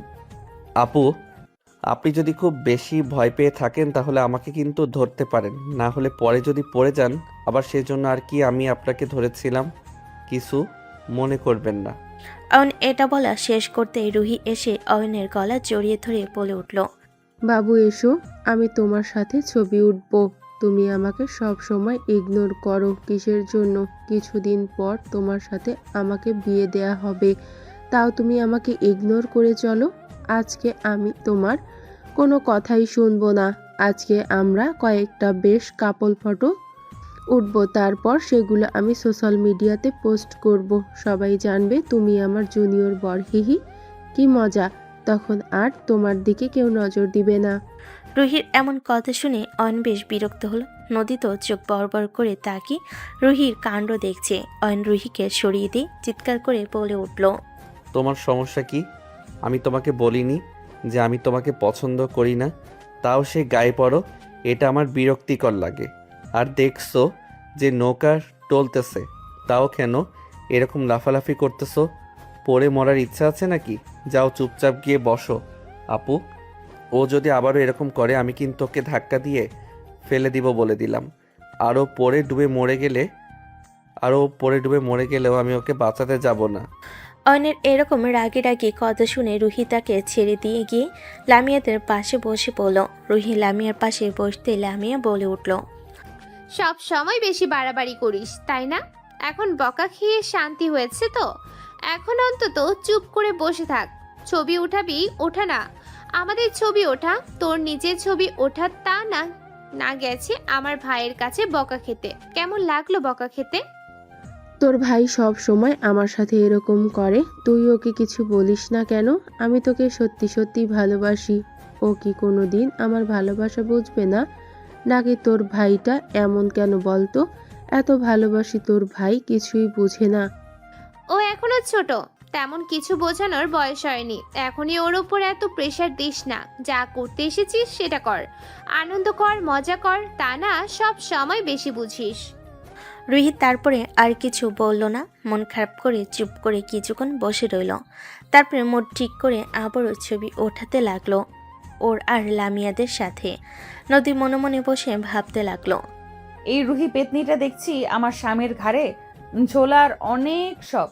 এই ছেলেকেও বলি, বিবাহিত একটা ছেলে হয়ে একটা মেয়ে এত কাছে আসে, তাও কেন এগুলো সহ্য করে না? আমি আবার এইসব কি ভাবছি? ছেলেটা তো ভালোই, ওকে সহ্য করতে পারে না, কিন্তু রুহি তো বেশি বাড়াবাড়ি করে। আমার এগুলো কেমন জানি সহ্য হচ্ছে না। থুরু, ভালো লাগে না। নিজের মনে মনে এসব ভাবতে গিয়ে নদী একেবারে নৌকার কর্নারে চলে গেল। আর একটু স্লিপ করলে নদী পানিতে পড়ে যাবে। এটা অয়ন খেয়াল করে তাড়াতাড়ি করে নদীর হাত ধরে টান দিল। আর নদী এসে অয়নের বুকে পড়ল। অয়নের বুকের সাথে জড়িয়ে থাকতে নদীর বেশ ভালোই লাগছে। অয়ন তাড়াতাড়ি করে নদীকে দাঁড় করিয়ে বলে উঠল, আপু, আপনি একদম নৌকার কর্নারে চলে গিয়েছিলেন, খেয়াল করেনি নাকি? আমি যদি টান না দিতাম তাহলে তো এখনই পানিতে পড়ে একটা বিপদ ঘটে যেত। আপনাকে তো বললাম খুব সাবধানে থাকুন, আপনি তো আমার কোনো কথাই শুনলেন না। আসলে আমি একটা কথা ভাবছিলাম তো, এর জন্য আর কি খেয়াল করিনি। তোমাকে ধন্যবাদ আমাকে বাঁচানোর জন্য। আরে আপু, এতে ধন্যবাদ দেওয়ার কি আছে? আমি তো আপনার ছোট ভাইয়েরই মতো, এটা তো আমার কর্তব্য আপনাকে বাঁচানো। অয়নের কথা শুনে নদী অয়নকে মনে মনে 100টা গালি দিতে লাগলো। আর ওর দিকে রাগি রাগি চোখে তাকিয়ে মনে মনে ভাবতে লাগলো, হারামজাদা, কুত্তা, বিলাই, বদমাস, আমি তোর বিয়ে করা বউ। আমাকে আপু আপু করছিস, কখন থেকে সহ্য করে যাচ্ছি। চুপচাপ কিচ্ছু বলছি না। আমি তোর কোন জন্মের আপু হই রে শালা? নদী নিজের মনে মনে এইসব ভেবে নিজেই অবাক হয়ে গেল। তারপরে আবার কিছুক্ষণ পর নিজে ভাবতে লাগলো, আমি কেন এসব ভাবছি? তাহলে কি আমি আমার জুনিয়র বরটাকে ভালোবেসে ফেলেছি? কিন্তু এটা কিভাবে সম্ভব? আর ওকে তো আমি আমার নিজের পরিচয়টাই দেইনি। তাহলে কি আমার পরিচয়টা ওকে দিয়ে দেওয়া উচিত? নদী এইসব ভাবতে ভাবতে অয়নের পাশে বসে পড়ল। নৌকা ও নদীর মাঝখানে চলে এসেছে। অনেক পানি বোঝা যাচ্ছে। নদী এটা দেখে ভয় পেল। নদীর ভয় পাওয়া মুখটা অয়ন খেয়াল করলো। সেজন্য মাঝিকে অয়ন বলে উঠল, আঙ্কেল, আমরা নদীর অনেক মাঝখানে চলে এসেছি, আর দূরে যাওয়ার দরকার নেই। আপনি নৌকা ঘুরিয়ে নিয়ে চলুন। মাঝখানে গেলে অনেক পানি হয়ে যাবে, তখন অন্যরকম বিপদ হয়ে যেতে পারে। অনেক কথা শুনে সবাই খেয়াল করলো যে নদীর মাঝখানে নৌকাটি চলে এসেছে। সবাই ফোনে ব্যস্ত ছিল ছবি তোলা নিয়ে, কেউ তেমনভাবে খেয়াল করেনি। লামিয়া তারপর বলে উঠল, হ্যাঁ, অয়ন ঠিক কথাই বলেছে। আমরা অনেকটাই দূরে চলে এসেছি। এবার নৌকাটা ঘুরিয়ে নিয়ে চলুন, আমরা এরপর বাড়ি ফিরে যাব ওখান থেকে। নৌকাটি আবার ঘুরিয়ে নিয়ে যাওয়া হলো। তারপরে কথা থেকে সবাই এক এক করে নামছিল। সবাই নামা শেষ করে সামনের দিকে এগিয়ে গেছে। নদী নামতে ভয় পাচ্ছে। অয়ন নদীর কাছে এগিয়ে এসে হাতটা বাড়াতেই নদী অয়নের হাত ধরে নেমে পড়ল, কিন্তু সাবধানে এগিয়ে যাবে তখনই একটা ইটের উপর পা বেঁধে নদী পড়ে গেল কাদার ভেতরে। আর নদীর সারা ড্রেসে কাদা হয়ে গেল, আর নদীর মুখ থেকে নেকাপটা সরে গেল। অয়ন নদীকে পিছনে ঘুরে পড়ে যেতে দেখে তাড়াতাড়ি করে ওর কাছে এসে নদীর মুখ দেখতে পেয়ে তার মুখের দিকে অবাক হয়ে তাকিয়ে রইল, আর মৃদু স্বরে চিৎকার করে বলে উঠল, আপনি এখানে? তার মানে আপনি আমার আপুর বান্ধবী, আর আপনি এতদিন আমার থেকে লুকিয়েছিলেন। আপনি আমাকে প্রথম দিন দেখেই চিনে ফেলেছিলেন, তাই না? আর আপনি ইচ্ছা করে আমার থেকে এই কয়েকদিন লুকিয়েছিলেন, তাই না? আমি কাদায় পড়ে আছি আর আপনি এখন এইসব কথা বলছেন? আমাকে আগে ধরে তুলুন, তারপরে আপনার বাকি কথা সব শুনছি। তারপর অয়ন নদীকে ধরে কাদা থেকে তুলল। নদী তার ড্রেসের দিকে তাকিয়ে দেখল তার সারা ড্রেসে কাদায় ভরে গেছে। সে বিরক্ত হয়ে বলে উঠল, থুর, পড়ে গিয়ে আমার ড্রেসটা নষ্ট হয়ে গেল। এখন কি হবে? এভাবে কি আমি বাড়ি যাব নাকি? এই ইটটা কোথা থেকে আসলো? আমি চোখে দেখলাম না, অন্ধ হয়ে গেছি মনে হয়। আপনি এসব কথা এখন বাদ দিন। আপনি আগে আমার প্রশ্নের উত্তর দিন। আপনি এতদিন পর আমাদের বাসায় আসলেন কিভাবে বলুন তো? আপনি সব জেনে শুনে আমাদের বাড়িতে এসেছেন, তাই না? না, আমি জানতাম না আপনি লামিয়ার ভাই। আমি তো আগে কখনো লামিয়ার বাড়ি আসিনি, আজকে প্রথম আসলাম। শুনেছিলাম ওর একটা ভাই আছে, কিন্তু সেটা যে আপনি, আমি এটা জানতাম না। নদীর এই কথা শুনে অয়ন কিছু একটা বলতে যাবে, তার আগে সাব্বির দৌড়ে এসে বলতে লাগলো, কিরে, তোরা দুজন এখানে দাঁড়িয়ে আছিস? আমরা কত দূর এগিয়ে এসেছি, তখন পেছনে ঘুরে দেখি তোরা নেই। কোনো সমস্যা হয়েছে নাকি? সাব্বিরের কথাই অয়নের রাগ যেন আরও দ্বিগুণ বেড়ে গেল। সে সাব্বিরের দিকে রাগে রাগি চোখ নিয়ে তার দিকে তাকিয়ে বলে উঠল, বকবক একটু কম করে সামনের দিকে ভালো করে তাকিয়ে দেখ তো কি দেখতে পারিস, তারপরে আমার সাথে বকবক করিস। আমি এবার কি দেখতে পাবো? সামনে তো সাব্বির সামনের দিকে তাকাতে তাকাতে এই কথাটি বলতে গিয়েও সম্পূর্ণ কথা বলতে পারল না। সামনে দাঁড়িয়ে থাকা ব্যক্তিকে দেখে অবাক হয়ে তাকিয়ে রইল তার দিকে। সাব্বিরের এমন অবস্থা দেখে অয়ন বলে উঠল, কি হলো? এখন চুপ করে আছিস কেন? এখন কিছু বল। এতক্ষণ তো অনেক বকবক করছিলি, তাই না? এখন চুপ মেরে গেলি কেন? মুখ দিয়ে কথা বের হচ্ছে না।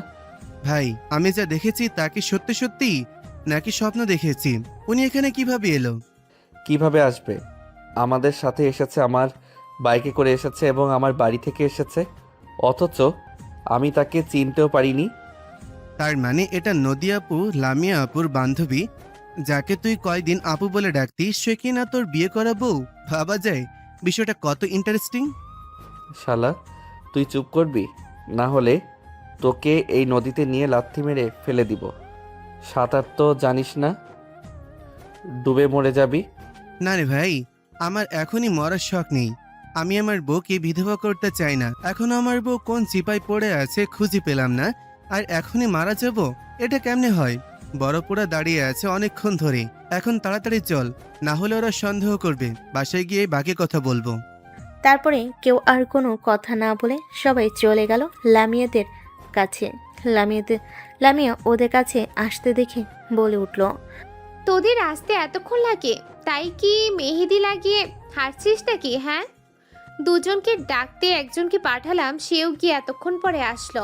দাঁড়িয়ে থাকতে থাকতে পা ব্যথা হয়ে গেছে। চল তাড়াতাড়ি বাসায়, অনেক ক্লান্ত লাগছে। লামিয়ারা আবার বাইকে করে যেতে লাগলো। সামনে যেতেই ফুচকার দোকান দেখতে পেল। তারপরে সবাই মিলে দাঁড়িয়ে ফুচকা খেয়ে বাসার দিকে চলে গেল। ওরা সবাই বাসায় গিয়ে লামিয়ার রুমে চলে গেল। ফ্রেশ হতে সবাই এক এক করে ফ্রেশ হচ্ছে। অপরদিকে সাব্বিরকে নিয়ে অয়ন চলে গেল তার ঘরে। আর নিজের ঘরে দরজা আটকাতে সাব্বির ওকে বলে উঠল, অয়ন, এবার আমার কাছে বিষয়টা ক্লিয়ার কর তো। ব্যাপারটা কি বুঝলাম না। এখানে ওই আপুটা আসলো কি করে? আর তোদের বাসায় উনি আজ 3 দিন ধরে আছে। এই 3 দিনে তুই ওনাকে চিনতে পারিসনি, কিভাবে এটা সম্ভব? আমি ওনাকে চিনব কি করে? উনি তো নিজের মুখটা আড়াল করে রেখেছিল আমার থেকে। ওনার কণ্ঠ শুনে আমার একবার মনে হয়েছিল যে আমার পরিচিত, কিন্তু আমি অতটা গুরুত্ব দিয়ে ভাবিনি। এখন দেখছি আমি যেটা ভেবেছিলাম সেটাই ঠিক। অয়নের কথা শুনে সাব্বির হঠাৎ হেসে উঠল। হাসতে হাসতে অয়নের বিছানায় শুয়ে গড়াগড়ি খেতে লাগলো। এটা দেখে অয়ন বেশ বিরক্ত হলো। অয়ন অবাক চোখে সাব্বিরের দিকে তাকিয়ে বলে উঠল, এমন একটা সিরিয়াস সময়ে তুই হাসাহাসি করছিস, এটা শুধুমাত্র তোর দ্বারাই সম্ভব। আচ্ছা, তুই এভাবে হাসাহাসি করতেছিস কেন? আমাকে একটু বলবি প্লিজ? তোর বিয়ে করা বউকে তুই আজ কয়েকদিন ধরে আপু আপু করে ডাকছিস, এটা হাস্যকর নয় কি? এত কিছু রেখে তাই বলে আপু?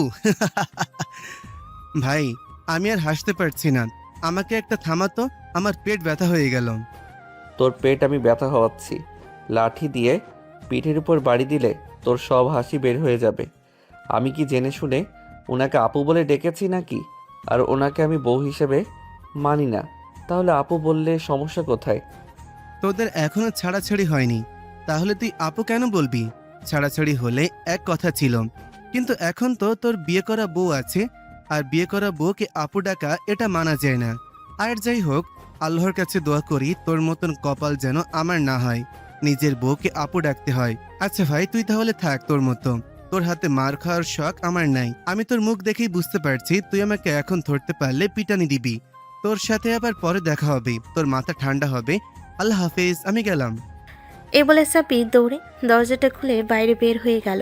অয়ন সাব্বিরকে ধরতে গিয়েও ধরতে পারল না।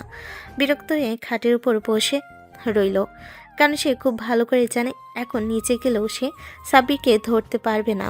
সাব্বিরকে উপর থেকে দৌড়ে নিচে নামতে দেখে অয়নের আম্মু বলে উঠল, কি ব্যাপার সাব্বির, তুমি উপর থেকে এভাবে দৌড়ে নিচে নামছো কেন? কোনো সমস্যা হয়েছে নাকি? আস্তে নামো, উপর থেকে পড়ে গেলে তো বড় একটা বিপদ হয়ে যাবে। এভাবে দৌড়াবো না তো কি করবো আন্টি? বলেন তো, আপনার ছেলে আমার দিকে তেড়ে আসছে মারার জন্য, ওর থেকে বাঁচার জন্য এভাবে ছুটছি। আজকে থাকেন আন্টি, আবার কালকে দেখা হবে বেঁচে থাকলে। এখন আর এখানে থাকা যাবে না, এখানে থাকলে আমি খুন হয়ে যাব। এ বলে সাব্বির সেখান থেকে দৌড়ে বাড়ি থেকে বের হয়ে চলে গেল তার বাইক নিয়ে তাদের বাসায়। সন্ধ্যা পেরিয়ে প্রায় রাত হয়ে আসলো। রাতে সবাই ডিনার করে যার যার রুমে ঘুমাতে চলে গেল। লামিয়া সবাই ঘুমিয়ে আছে, কিন্তু নদীর চোখে একটু ঘুম নেই। নদী খালি এপাশ ওপাশ করছে। তারপরে ও ভাবলো ওর জন্য সবার ঘুম ভেঙে যাবে, তার জন্য ও আস্তে করে উঠে ছাদে চলে গেল। ওর মনটা কেমন যেন অস্থির লাগছে, সেই জন্য ছাদে গিয়ে এক কোণে দাঁড়িয়ে চাঁদটা দেখতে লাগলো আর মনে মনে ভাবতে লাগলো, আচ্ছা, আমি কি অয়নকে ভালোবেসে ফেলেছি নাকি? ওর প্রতি আমি দুর্বল হয়ে যাচ্ছি। ও আমার আশেপাশে থাকলে আমার খুব ভালো লাগে, কিন্তু যখনই আমাকে আপু বলে ডাকে তখনই আমার অনেক অনেক রাগ উঠে যায়। কিন্তু আমি ওকে এই কথা কিভাবে বলবো যে আমার ওকে ভালো লাগতে শুরু করেছে? নদী নিজে মনে মনে এসব ভাবছিল। হঠাৎ করে সাদে কারোর আসার শব্দ পেয়ে নদী ভয় পেয়ে পিছনে তাকিয়ে দেখে অয়ন এসেছে।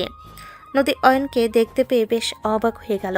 তারপর অয়নের দিকে অবাক চোখে তাকিয়ে বলে উঠল, আপনি কি আমাকে ফলো করছেন নাকি? আমি ছাদে এলাম আর আপনিও আমার পেছন পেছন ছাদেও চলে এলেন।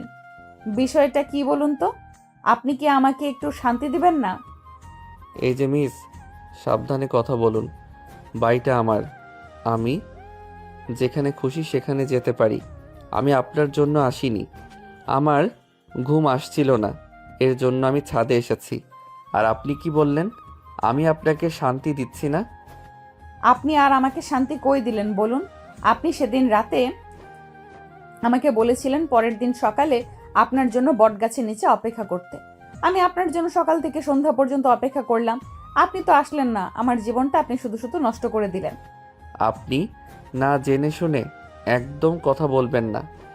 আমি আপনার কাছে যেতে চেয়েছিলাম, কিন্তু বাড়িতে একটা ইমার্জেন্সি হওয়ার কারণে বাবা আমাকে ফোন দিয়ে জরুরিভাবে ডেকেছিল, যার জন্য আমি আপনার কাছে যেতে পারিনি আর আপনার সাথে যোগাযোগও করতে পারিনি, কারণ আপনার ঠিকানা মোবাইল নাম্বার আমার কাছে কিছুই ছিল না। থাক, আমাকে আর অজুহাত দিতে হবে না। আসলে কি আমার মতো একটা সুন্দরী মেয়েকে ডিভোর্স দিতে আপনার মন চাচ্ছিল না, সেটা বললেই তো পারে না, তো অজুহাত দেওয়ার কি আছে? যেই না চেহারা তার আবার নাম রাখছে পেয়ারা। পেয়ারা যে না চেহারা তার আবার নাম রাখছে পেয়ারা। চেহারা নিয়ে এত অহংকার করার কিছু নেই। ঠিক আছে, আপনাকে মোটে খুব একটা সুন্দরী দেখা যায় না, আপনাকে আমার একটু পছন্দ না। এত কথা বাদ দিয়ে ডিভোর্স পেপার কোথায় আমাকে দিন, আমি সই করে দিচ্ছি। এখন আমি ডিভোর্স পেপার কোথায় পাবো? আপনি সেদিনকে আসেননি, আপনার জন্য আমি সকাল থেকে সন্ধ্যা অবধি অপেক্ষা করেও যখন আপনি আসলেন না, তখন ওই বট গাছের ওখানেই আমি ডিভোর্স পেপার ছিঁড়ে টুকরো টুকরো করে ফেলে দিয়ে এসেছি। আমি কি আমার সাথে ডিভোর্স পেপার নিয়ে নিয়ে ঘুরি নাকি? ঠিক আছে, যেহেতু আপনি ডিভোর্স পেপার ছিঁড়ে ফেলেছেন, আপনি আবারও বানিয়ে নিয়ে আসবেন, আমি তখন সই করে দিব। আর এখন আপনি যাওয়ার আগে আপনার মোবাইল নাম্বারটা দিয়ে যাবেন। ডিভোর্স পেপার রেডি হলে আমাকে কোথাও ডাকবেন, আমি সেখানে গিয়ে সই করে আসব। তাহলে হবে তো? আমি ডিভোর্স পেপার বানাতে পারবো না। ডিভোর্স পেপার বানাতে গেলে অনেক ঝামেলা হবে, আমার বাসায় জানাজানি হয়ে যাবে, পরে আমার মুশকিল হয়ে যাবে। যেহেতু আপনার কারণে আমি ডিভোর্স পেপারটা ছিঁড়ে ফেলেছি, সেহেতু এবার আপনি বানিয়ে নিয়ে আসবেন আর আমি সই করে দিব। আমি ডিভোর্স পেপার বানাতে পারবো না, যত টাকা লাগে আমি আপনাকে দিয়ে দিব, আপনি বানিয়ে নিয়ে আসবেন। আমি আর আপনাকে আটকাবো না, সই করে আপনাকে মুক্তি দিয়ে দিব। আমাকে আপনি টাকার অহংকার দেখাচ্ছেন নাকি মিস্টার অয়ন? টাকা আপনার অনেক থাকতে পারে, তাই বলে কিন্তু আপনি আমাকে অহংকার দেখাতে পারেন না। আমি হতে পারি মধ্যবিত্ত পরিবারের মেয়ে, তার জন্য কি আপনি আমার সামনে টাকার অহংকার দেখাবেন? আরে বইন, আমি আপনাকে কখন টাকার অহংকার দেখালাম? আপনাকে আমি জাস্ট বললাম যত টাকা লাগে আমি আপনাকে দিব, কিন্তু আপনি ডিভোর্স পেপারটা বানিয়ে নিয়ে আসবেন। আমি বানাতে পারবো না। আমি আপনার কোন কালের বোন হই? আপনি আমার বড় আপুর বান্ধবী, সেক্ষেত্রে তো আপনি আমার। অয়ন পুরো কথা শেষ করতে পারল না। তার আগেই নদী এসে অয়নের উপর ঝাঁপিয়ে পড়ল। অয়নের ঠোঁট দুটো তার নিজের দখলে নিয়ে নিল। প্রায় 5 মিনিট লিপ কিস করার পর নদী অয়নকে ছেড়ে দিল। অয়ন তো নদীর দিকে অবাক হয়ে তাকিয়ে রয়েছে। অয়ন কিছু বলতে পারছে না। নদী অয়নকে উদ্দেশ্য করে বলে উঠল, একটা কথা মাথায় রাখবেন, আমি আপনার বড় বোনের বান্ধবী হতে পারি, কিন্তু আমি আপনার বোন নই। আমি আপনার বিয়ে করা বউ, আর এখনো আমাদের ডিভোর্সটাও হয়নি। তাহলে আপনি আমাকে বউ বলে ডাকতে পারেন না। আর আপনার সাথে কিছুক্ষণ আগে যেটা করলাম, সেটা কিন্তু পরবর্তীতে আবার করতে বাধ্য হব, যদি আপনার মুখে আমি আপু ডাকটা আবার শুনি। এখন তো একা একা ছাদে করেছি, কেউ দেখতে পায়নি। যখনই আপনি আমাকে আপু বলে ডাকবেন, সামনে যে কেউ থাকুক, আমি কিন্তু এই কাজটা আবারও করব। তখন আপনার মান সম্মানটা কোথায় যাবে ভেবে দেখেছেন তো? নদীর মুখে এমন কথা শুনে অয়ন নদীর দিকে চোখ বড় বড় করে কিছুক্ষণ তাকিয়ে থাকলো। তারপর কি যেন ভাবলো। তারপরে নদীকে বলে উঠল, আপনি তো খুব ডেঞ্জারাস মেয়ে, আপনাকে আমার বিয়ে করে জীবনটা জ্বলে গেল। আপনাকে যত তাড়াতাড়ি ডিভোর্সটা দিয়ে দিতে পারি, ততই আমার মুক্তি। আপনি থাকেন আমার ছাদে, আসার মুডটাই নষ্ট করে দিলেন। আমি রুমে চলে গেলাম। এই বলে অয়ন ছাদ থেকে নেমে তার রুমের দিকে চলে গেল। নদী সেখানেই দাঁড়িয়েছিল। নদী যেখানে দাঁড়িয়েছিল সেখানেই দাঁড়িয়ে রয়েছে আর ভাবছে কিছুক্ষণ আগে সে কি কাজটা করেছে। সে নিজের কপালে নিজে একটা থাপ্পড় মেরে বলে উঠল, ইস, এই কাজটা কিভাবে করতে পারলাম আমি? নিজের উপর কন্ট্রোল হারিয়ে ফেললাম কেন, আমি বুঝতে পারছি না। অয়ন আমাকে আপু বললেই কেন আমি নিজেকে কন্ট্রোল করতে পারি না? ছেলেটাকে আমি ভালোবেসে ফেলেছি। পিচ্চি হলে কি হবে, ও খুব ভালো মনের একজন মানুষ আর খুব রোমান্টিকও। আমার সাথে কিভাবে রেসপন্স করছিল, ইস, আমার এখন লজ্জা লাগছে। আমি ওর সামনে যাব কিভাবে? এভাবে নদী লজ্জায় লাল হয়ে উঠল। তারপর বেশ কিছুক্ষণ ছাদে দাঁড়িয়ে থেকে চলে আসলো লামিয়ার রুমে ঘুমাতে। পরের দিন সকালবেলা লামিয়া তাড়াতাড়ি ঘুম থেকে উঠে সবাইকে ডেকে তুলল। তারপরে সবাই মিলে ব্রেকফাস্ট করে বেরিয়ে গেল ক্যাম্পিংয়ের উদ্দেশ্যে। খালি বাড়িতে থেকে গেল রুহি। ওর নাকি খুব মাথা ব্যথা করছে, তাই ও ক্যাম্পিংয়ে যাবে না আজ। বাড়িতে এখন রুহি, অয়ন আর অয়নের আম্মু আছে। অয়নের আম্মু সকালে খাওয়া দাওয়া শেষ করে সব গোছগাছ করে রেখে নিজের রুমে গিয়ে একটু রেস্ট নিচ্ছে, আর রুহি লামিয়ার রুমে রেস্ট নিচ্ছিল। রুহি লামিয়ার রুমের থেকে বের হয়ে আস্তে আস্তে নিচে নেমে দেখলো কেউ নেই। অয়নের আম্মু রেস্ট নিচ্ছে। এটা দেখে রুহি মনে মনে বলে উঠল, আজকে একটা সুযোগ পেয়েছি। আজকে আমি দেখব অয়ন তুমি আমার থেকে কিভাবে পালাও। আজকে আমি তোমাকে নিজের করেই ছাড়বো। আমি এত ভালো করে তোমাকে বোঝালাম যে আমি তোমাকে ভালোবাসি, তুমি আমাকে পাত্তাই দিলে না তো। আজকে দেখো আমি তোমার সাথে কি করি। রুহি নিজের মনে মনে এসব ভাবতে ভাবতে চলে গেল অয়নের রুমের সামনে। অয়নের রুমে গিয়ে দেখলো অয়ন ফোনে গেমস খেলছে। রুহিকে আসতে দেখে অয়ন অবাক হয়ে বলে উঠল, রুহি আপু, তুমি এখানে? তোমার কিছু দরকার নাকি? তোমার কোনো দরকার হলে তুমি আম্মুকে বলতে পারতে। তুমি আমার রুমে আসলে কেন? রুহি অয়নের কোনো কথার উত্তর না দিয়ে অয়নের রুমে দরজাটা আটকে দিল। তারপর আবারও অয়নের কাছে ফিরে আসলো। অয়ন রুহিকে তার রুমে দরজাটা আটকাতে দেখে অবাক হয়ে বলে উঠল, কি ব্যাপার আপু, তুমি দরজা বন্ধ করলে কেন? আর তুমি আমার দিকে এইভাবে তাকিয়ে আছো কেন? আমাকে কি কিছু বলবে নাকি? বললে বলতে পারো, কিন্তু তোমার চোখ মুখ দেখে আমার ভালো লাগছে না। আমি তোমাকে ভালোবাসি অয়ন, আমি তোমাকে বিয়ে করতে চাই। তুমি কি সত্যিই আমাকে বিয়ে করবে না? দেখো আপু, আমি তোমাকে এক কথা বারবার বলেছি, তুমি আমার খালাতো বোন হও সম্পর্কে। এর বাহিরে কখনো আমি তোমাকে অন্যরকম চোখে দেখিনি। তুমি কেন এই বিষয়টা বুঝতে পারছো না? অয়ন এই কথা বলতে রুহি এসে অয়নকে জড়িয়ে ধরল। তারপরে জোরে জোরে চিৎকার করতে লাগলো। অয়ন এটা দেখে রুহিকে তার বুক থেকে সরিয়ে ঠাস করে তার গালে থাপ্পড় মেরে দিল। রুহি তারপরে আরও চিৎকার করে বলে উঠল, খালামণি তুমি কোথায় আছো? আমাকে বাঁচাও। কে কোথায় আছো? আমাকে তাড়াতাড়ি বাঁচাও। অয়ন আমার সাথে।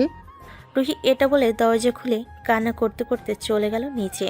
অয়নের আম্মু রুহির কান্না শুনে আর চিৎকার শুনে তাড়াতাড়ি নিজের ঘর থেকে বের হয়ে এসে দেখে রুহি কান্না করছে।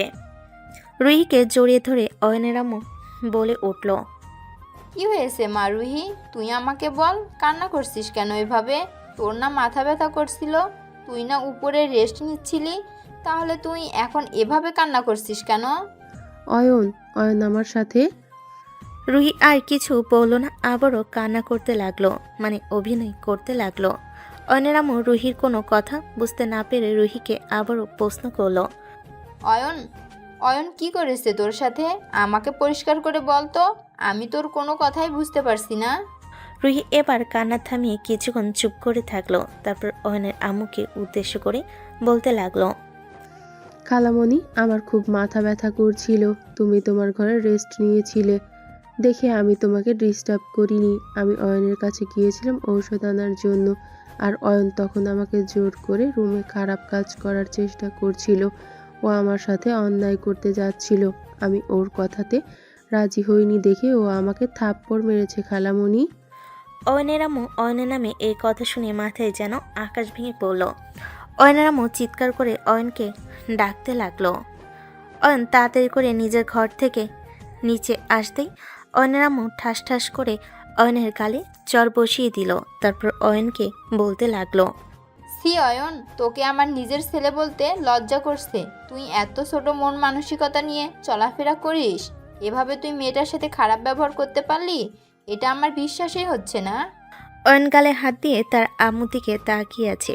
সে কিছুই বুঝতে পারছে না। অয়নের আম্মু আবার ওকে বলে উঠল, কি হলো? তুই কথা বলছিস না কেন? এখন উত্তর দে, তুই কেন এই কাজটা করলি? আমি কি তোকে এই শিক্ষা দিয়ে মানুষ করেছি? তুই আমার মুখটা ছোট করে দিলি সবার সামনে। তুই এখনই বাড়ি থেকে বের হয়ে যা। তোর মতো ছেলেকে এই বাড়িতে আমি রাখতে চাই না। রুহি তার খালামুনির কথা শুনে অবাক হয়ে গেল। সে মনে মনে ভাবতে লাগলো, খালামণি এটা কি বলছে? অয়নকে বাসা থেকে বের করে দিলে তো আমার প্ল্যান সাকসেসফুল হবে না। অয়নকে কিছুতেই বাসা থেকে বের হতে দেয়া যাবে না। আমি আজকেই অয়নকে বিয়ে করব, সে যেভাবেই হোক না কেন। রুহি এসব ভাবলো। তারপর কিছুক্ষণ চুপ করে থেকে তার খালামুনিকে আস্তে করে বলে উঠল, খালামণি বাইরে এসব জানাজানি হলে তো আমার সমস্যা হবে। আমি কখনো বিয়ে করতে পারবো না। তুমি এক কাজ করো, অয়নের সাথে আমাকে বিয়ে দিয়ে দাও। ও ভুল করেছে, আমি ওকে মাফ করে দিলাম। অয়ন এতক্ষণ চুপ করে থাকলো। রুহির কথা শুনে ওর মাথা গরম হয়ে গেল। তারপর রুহিকে চিৎকার করে বলে উঠল, আপু, তোমার মাথায় কি সমস্যা আছে? তোমাকে একটা কথা বললে তুমি বোঝো না? আমি তোমাকে বিয়ে করব না, আমি তোমাকে ভালোবাসি না। আর কতবার বলবো? অয়নের মুখে এই কথা শুনে অয়নের আম্মু আবারও ঠাস করে চর মেরে দিল। অয়নকে, তারপর চিৎকার করে বলে উঠল, অয়ন, তুই একদম চুপ করে থাক। তুই কোন মুখে কথা বলছিস? নোংরামো করতে ভালো লাগে আর বিয়ে করতে ভালো লাগে না, তাই না? নিজের ছেলে হয়ে তোকে এসব কথা বলতে আমার লজ্জা লাগছে। তুই রুহিকেই বিয়ে করবি আর আজকেই বিয়ে করবি? আম্মু, তুমি আমাকে মারছো কেন? আর আমি কি নোংরামো করেছি? আমি তো কিছু বুঝতে পারছি না। তুমি আমাকে একটু পরিষ্কার করে বলবে? এখন কি নোংরামো করছিস? এখন কি নোংরামো করছিস সেটা বুঝতে পারছি না, তাই না? আমি তোর নিজের মা হয়ে নিজের মুখে বলবো তোর কুকীর্তিগুলো? তুই কি সেটা চাস? তুই যে রুহির সাথে খারাপ কিছু করার চেষ্টা করেছিস, রুহি আমাকে সব বলেছে। এখন এত কথা বাদ দিয়ে সাব্বিরকে ফোন দে। আমি তোর আব্বুকে ফোন দিয়ে বলছি কাজে নিয়ে আসতে, তোদের বিয়ে পড়িয়ে দেবো। বাসে একরকম ঝামেলা চলছিল। এর মধ্যে বাসের কলিং বেল বেজে উঠল। রুহি গিয়ে দরজাটা খুলে দিল। রুহি দরজা খুলে দাঁড়িয়ে দেখতে পেল বাহিরে লামিয়ারা দাঁড়িয়ে আছে। রুহির চোখ মুখ কেমন একটা দেখে বলতে লাগলো, কি রে রুহি, তোর চোখ মুখ এরকম লাগছে কেন? কি হয়েছে? তুই কি কান্না করেছিস নাকি? রুহি কিছু না বলে আবারও ভিতরে চলে গেল। লামিয়ারা কিছু বুঝতে না পেরে দরজাটা আটকে দিয়ে চলে আসলো ড্রয়িং রুমে। এসে দেখে অয়ন মাথা নিচু করে দাঁড়িয়ে আছে আর তার আম্মু বসে কান্না করছে। লামিয়া এটা দেখে তার আম্মুর কাছে গিয়ে বলে উঠল, কি হয়েছে আম্মু তোমার? তুমি এভাবে কান্না করছো কেন? কি রে অয়ন, তুই মাথা নিচু করে দাঁড়িয়ে আছিস কেন? বাসায় কি কোনো সমস্যা হয়েছে? আমাকে খুলে বল, আমার তো চিন্তা হচ্ছে। অয়নের আম্মু কান্না থামিয়ে লামিয়াকে সব কিছু খুলে বলল। অবন্তী আর নদীও সব কথা শুনল। সবাই সব কিছু শুনে অবাক হয়ে গেল। লামিয়া চিৎকার করে বলে উঠল, না, আমি এটা মানি না। আমার ভাই এটা করতে পারে না। আমার ভাইকে আমি খুব ভালো করে চিনি। আর আম্মু, তুমি কিভাবে নিজের ছেলেকে অবিশ্বাস করতে পারলে বলো? লামিয়ার এই কথা শুনে রুহি আবার কান্না করতে করতে অভিনয় করে বলে উঠল, লামিয়া, তুই কি বলতে চাচ্ছিস? তাহলে আমি মিথ্যে কথা বলছি? তুই আমাকে বিশ্বাস করিস না? তুই না একটা মেয়ে, একজন মেয়ে হয়ে আমাকে অবিশ্বাস করলি? তুই চুপ করে থাক, একটা কথাও বলবি না। আমার ভাই যে তোকে সহ্য করতে পারে না সেটা আমরা এখানে সবাই জানি। ভাই, তুই বল তো, তোর সাথে কি হয়েছিল? তুই আমাকে নির্দ্বিধায় বল, আমি তোর পাশে আছি। তারপর অয়ন সবার সামনে সবকিছু খুলে বলল। রুহি আরো বেশি কান্না করা শুরু করে দিল। রুহির এরকম ন্যাকামো দেখে লামিয়া রুহিকে থাপ্পড় মেরে দিল। তারপর বলল, আর একদম ন্যাকামি করবি না। আমি বললাম এখনই আমাদের বাড়ি থেকে তুই বের হয়ে যা। আর যদি সত্যি কথা বলে দিস তাহলে তোকে মাফ করে দিব। আবারও যদি নাটক করার চেষ্টা করিস তোর অবস্থা কিন্তু খুব খারাপ করে দিব। আমি বলে দিলাম, আমি আমার ভাইয়ের অপমান সহ্য করব না। লামিয়ার কথা শুনে ওরা রেগে গিয়ে কিছু বলতে যাবে, তার আগে নদী সবার উদ্দেশ্যে বলে উঠল, আমি আপনাদের সবাইকে কিছু কথা বলতে চাই, যদি আপনারা আমাকে অনুমতি দেন। আমি জানি না আপনারা কথাটা কিভাবে নেবেন, তারপরও আমার মনে হলো আপনাদের সত্যিটা জানানো উচিত। নদী এই কথা বলাতে সবাই অবাক হয়ে গেল। সাথে সাথে বাসার কলিং বেল আবারও বেজে উঠল। লামিয়া গিয়ে দরজা খুলে দেখল সাব্বির ও তার আব্বু দুজনেই চলে এসেছে। দুজনকে ভেতরে নিয়ে এসে দরজাটা আটকিয়ে দিল। তারপর লামিয়া ফিরে এসে নদীকে উদ্দেশ্য করে বলে উঠল, নদী, তুই কি বলতে চাচ্ছিলি এখন বল। এখন সবাই উপস্থিত আছে, সবাই তোর কথা শুনুক। আর আমি বুঝতে পারছি না তুই কি এমন কথা বলবি যার জন্য আমাদের অনুমতি নিতে হলো তোর। সবাই যদি অয়নকে বিশ্বাস করে, তাও আমি অয়নকে বিশ্বাস করি না, কারণ ওর মতো ছেলে আমি খুব কমই দেখেছি। এখন সবাই অবাক হচ্ছেন তো যে কয়েকদিন আগে অয়নকে দেখে এই কথা কেন বলছি। তাহলে শুনুন, আমি অয়নের বিয়ে করা বউ, তারপরেও কখনোই আমার দিকে খারাপ নজরে তাকায়নি। আর কখনো কিনা অয়ন তো রুহিকে সহ্যই করতে পারে না, আর ওর সাথে খারাপ কিছু করার চেষ্টা করছে, এটা কি আদৌ বিশ্বাসযোগ্য? আমার নিজের খুব অবাক লাগছে। আন্টি, একটা কথা ভেবে নিজের ছেলেকে আপনি অবিশ্বাস করলেন আর বোনের মেয়েকে বিশ্বাস করলেন, এটা একটু কষ্টদায়ক। আমার এটাই বলার ছিল সবাইকে। নদীর কথা শুনে সবাই অনেকটা বেশি অবাক হয়ে গেল। এ মেয়ে কি বলছে? পাগল হয়ে গেল নাকি? সবাই চুপ হয়ে রয়েছে, কেউ কোনো কথা বলছে না। অন্ত অবাক হয়ে গেছে। ও কখনো ভাবতে পারেনি নদী সবার মাঝে এই কথাটা বলে দিবে। লামিয়া নদীর সামনে এসে দাঁড়িয়ে ওকে বলে উঠল, নদী, একটা সিরিয়াস বিষয় নিয়ে তুই কেন মজা করছিস? এখন কি মজা করার সময়? তুই তো আমার ভাইকে চিনতিস না। তাহলে তোদের বিয়ে হলো কিভাবে? আমাদের কি পাগল মনে হচ্ছে তোর? হ্যাঁ, যে তুই যা বলবি আমরা তাই বিশ্বাস করব? লামিয়ার কথা শুনে নদী কিছু বলতে যাবে, তার আগে সাব্বির নদীকে থামিয়ে দিয়ে লামিয়াকে বলে উঠল। আপু, আমি সব ঘটনা খুলে বলছি। তোমার মনে আছে আমরা ফ্রেন্ডরা সবাই মিলে পিকনিকে গিয়েছিলাম? একটা গ্রামে গিয়েছিলাম। ওখানে গিয়ে আমরা আটকে পড়ি, বাকি ফ্রেন্ডরা অন্য রাস্তায় চলে গিয়েছিল। আমি আর অয়ন শুধু আটকে পড়ি বৃষ্টির মধ্যে, কোথাও যাওয়ার রাস্তা না পেয়ে একটা ভাঙা বাড়িতে আশ্রয় নিই। একটু যখন বৃষ্টি কম হলো তখন আমি গাড়ির খোঁজে বেরিয়ে পড়লাম, কারণ আমাদের গাড়িটা মাঝ রাস্তায় নষ্ট হয়ে গিয়েছিল। ওই ভাঙা বাড়িতে শুধুমাত্র সাব্বির একা ছিল। আমি বাইরে বের হওয়ার পরে বৃষ্টি আরও জোরে নামে। আমি আর ফিরে যেতে পারিনি, আমিও রাস্তায় আটকা পড়ে যাই। ওই বাড়িতে আগে থেকে নদী আপু আটকে ছিল, সেটা আমরা খেয়াল করিনি। পরে সাব্বিরের সাথে নদী আপুর পরিচয় হয়, আর আমি সকালে অয়নকে যখন নিতে আসতে যাই তখন দেখি ওইখানে ঝামেলা হচ্ছে। আমি জিজ্ঞাসা করাতে ওখানকার লোকজনেরা বলে ওদের দুজনকে ধরেছে সকালে। আমি বুঝতে পারলাম ওরা ভুল বুঝেছে, এটা ওদের সঠিক বোঝানোর চেষ্টাও করলাম, করেও আমি ব্যর্থ হই। জোর করে ওরা অয়নের সাথে নদিয়াপুর বিয়ে দিয়ে দেয়। তারপরে দুজনে ডিভোর্স দিয়ে দিতে চেয়েছিল দুজনকে, কিন্তু যেদিন ডিভোর্স দেবে সেদিনই আঙ্কেল অয়নকে জরুরিভাবে ডেকে পাঠায়, যার কারণে আর ডিভোর্স দেওয়া হয়ে ওঠে না। আবার হঠাৎ এতদিন পরে নদিয়াপুর সাথে অয়নের দেখা হলো। আমি এখন সবকিছুই তোমাদের ভেঙে বললাম, এখন তোমরা সিদ্ধান্ত নাও তোমরা কি করবে। সাব্বির এসব কথা শুনে সবাই অবাক হয়ে গেল, কেউ কোনো কথা বলছে না। হঠাৎ করে রুহি বলে উঠল। অয়ন, তুমি আমাকে ক্ষমা করে দাও, আমি অনেক বড় ভুল করে ফেলেছি। খালামণি, ওর কোনো দোষ ছিল না। আমি ওকে মিথ্যে অপবাদ দিয়ে বিয়ে করতে চেয়েছিলাম, কারণ আমি ওকে ভালোবাসি। আমি জানতাম না ও বিবাহিত, তাহলে হয়তো আমার ভালোবাসা কখনো প্রকাশ করতাম না। তোমরা আমাকে সবাই ক্ষমা করে দিও, আমি এই বাসা থেকে চলে যাচ্ছি। রুহি এটা বলেই যেই বাসা থেকে বের হয়ে চলে যেতে যাবে, এমন সময় অয়ন বলে উঠল। কেউ যদি তার ভুলটা স্বীকার করে নেয় তাহলে তাকে ক্ষমা করে দেওয়া উচিত। আমি তোমাকে ক্ষমা করে দিলাম আপু, আর কোনোদিনও এমন কোনো কাজ করো না যাতে তুমি সবার কাছে ছোট হও। রুহি আর কিছু বলল না, মাথা নিচু করে দাঁড়িয়ে রইল। সবাই বসে আছে, সবার মুখ ভার, সবাই একটা সিদ্ধান্ত নিতে চাইছে। এমন সময় অয়নের আব্বু বলে উঠল।